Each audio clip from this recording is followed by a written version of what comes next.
ज्ञान सरोवर में आप सभी का फिर से एक बार स्वागत है। और आज की कहानी छोटी सी नहीं है, बल्कि आज की कहानी थोड़ी बड़ी है। कहानी बड़ी भी है और कहानी बहुत ही अच्छी है। मुझे बहुत अच्छी लगी कहानी, तो मैंने सोचा कि आपको भी सुनाऊं। और इस बड़ी सी कहानी में शिक्षा भी बहुत बड़ी सी छिपी हुई है। कहानी मज़ेदार है, बच्चों को अच्छी लगेगी ही, और बच्चों के साथ साथ बड़ों को भी अच्छी लगेगी। तो चलिए मैं कहानी शुरू करती हूँ। बूढ़ा शेर जंगल में मारा मारा फिर रहा था। कई दिनों से उसे खाना नसीब नहीं हुआ था।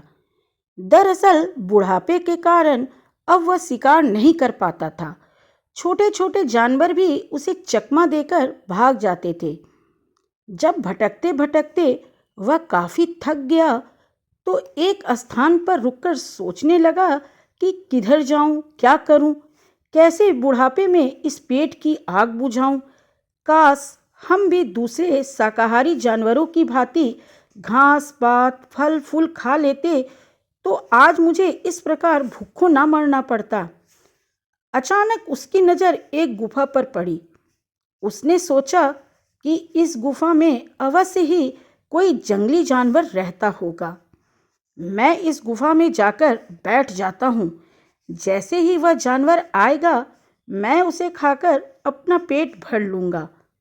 यह सोचकर शेर उस गुफा के अंदर जाकर बैठ गया और अपने शिकार की प्रतीक्षा करने लगा। वह गुफा एक गीदड़ का था।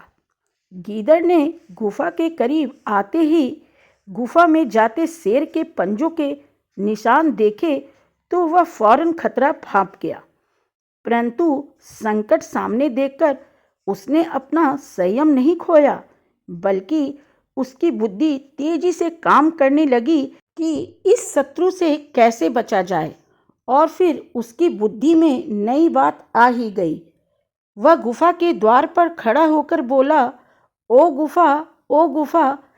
जब अंदर से गुफा ने कोई उत्तर न दिया तो गीदड़ एक बार फिर बोला, सुन रही गुफा, तेरी मेरी यह संधि है कि जब मैं बाहर से आऊँगा तो तेरा नाम लेकर तुझे बुलाऊंगा।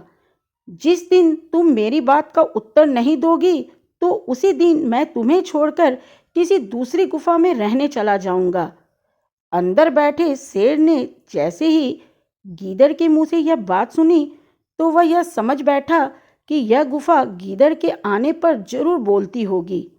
अतः अपनी आवाज को भरसक मधुर बनाकर वह बोला, अरे आओ आओ गीदड़ भाई, तुम्हारा स्वागत है। अरे शेर मामा, तुम हो। बुढ़ापे में तुम्हारी बुद्धि इतना भी नहीं सोच पा रही है कि गुफाएं कभी नहीं बोलती। यह कहकर वह तेजी से पलटकर भागा। शेर उसे पकड़ने के लिए गुफा से बाहर अवश्य आया, किंतु तब तक वह चालाक गीदड़ 9-2-11 हो चुका था। उसी समय शेर ने एक जोरदार दहाड़ मारी। उसकी दहाड़ से गुफा तो क्या, पूरा जंगल ही गूंज उठा था। इसी डर से जंगली जानवर अपने अपने घरों से निकलकर दौड़ पड़े।